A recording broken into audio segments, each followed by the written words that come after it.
Hey guys, Thomas Edwards, creator and author of the upcoming book, The One Up Effect. And I'm here to talk about why people are wanting to quit their jobs, if not they haven't done it already, and why companies are freaking out.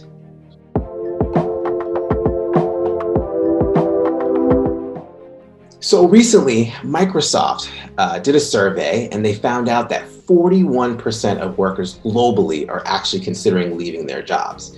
Now, this doesn't include at this point, probably over 1 million people who considered or have already done the process of quitting their jobs. Now, with COVID and the world opening back up and all these things happening, why are people who were not working for over a year now choosing to continue to not work? Well, there's different things that we can look at, but there are three key points that I want to actually focus on. One is people who aren't happy with their jobs, they actually had the time to realize that happiness is more important than high productivity and burnout. You see, when you have all this space and time to be with yourself, you start to realize that, wait, what I was doing was not as fulfilling as I thought it was. And now all of a sudden I have the option, due to supplemental funds being given or just space and time to explore new opportunities, to see that those opportunities are available. The second thing is they want to be playing in their careers. And what I mean by that is they want to be happy with the work that they're doing, meaning they might even be considering changing career tracks. I personally have had friends who went from one career track to another one. I met other people who went in completely different industries. I mean, we're seeing such a huge change, and there's no question why this is being called the Great Resignation, because people are realizing that they are happier doing other things than what they were so used to doing and tied up and caught up doing. The third thing is they're looking for job opportunities that are allowing them more time to live than to work. You've noticed that people are leaving cities and moving into more suburban, rural areas because they just don't want to be going to work. You've heard a story of a woman quitting her job because she didn't want to come into the office for a 6-minute meeting. People are realizing that there's more flexibility available in today's world due to technology and the way that we get access to things more than ever before. Now, while meeting times have gone up, the number of meetings in your calendar have gone up, the more emails that we've all received, and the more time we're spending in documents, we're still realizing that there's more opportunity for flexibility than ever before. Now, will companies see this and be able to basically accommodate these things, or will they continue to be steadfast and hope that just throwing more money is going to be the solution? Well, I have 3 possible solutions that could be helpful for companies. But before I get into that, if you're someone who is at this place where success is not enough anymore, you're not feeling as fulfilled, and you're looking to prioritize happiness, and maybe you don't want to sacrifice that success or achievement, you don't have to. I've actually come up with an amazing program called The Quest that allows you to go on this amazing journey of discovering what happiness and success can look like for you if they were to meet at a great intersection. So if you're interested in wanting to know more about that program, applications are open, enrollment is open now, so go to thomasedwardsjr.com/apply, and I hope to hear from you soon.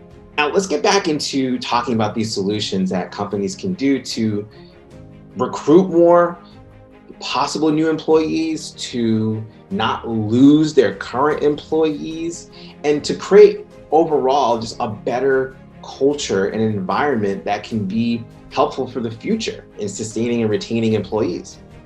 Well, the first thing is perk packages.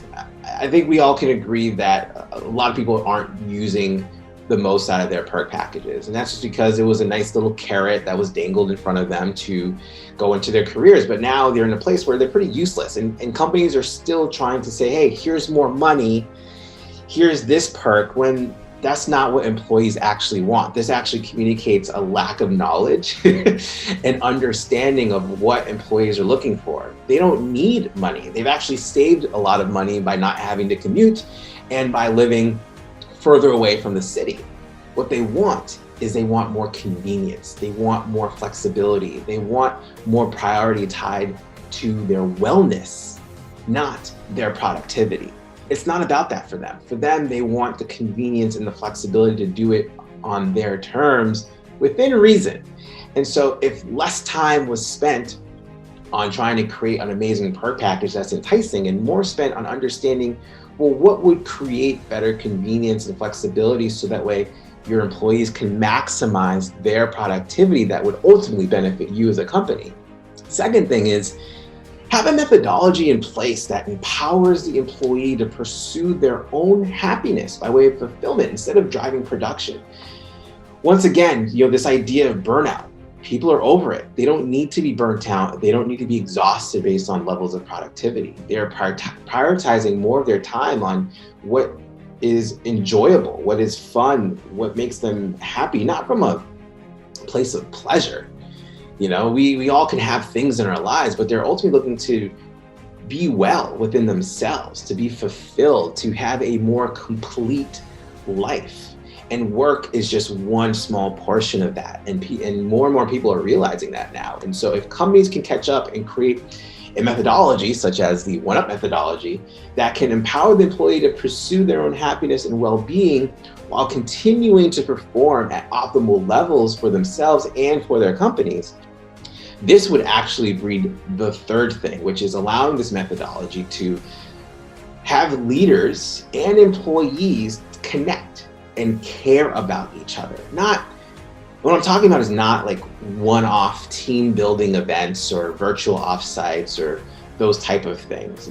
Yes, they do help, but they're really blips in the bigger timeline. What I'm talking about is a globally shared, ongoing experience that allows everyone to get an idea of what's happening in people's lives and to be able to support and encourage them based on what they're going after. And what ends up happening is once you start to see that there's more commonality between leaders and employees in terms of what matters to them in and outside of their work lives, you start to create a deeper connection. You start to create more investment in each other's success.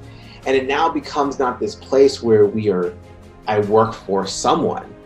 It now becomes a culture where I'm working for something, in the sense that I'm working for a better version of myself.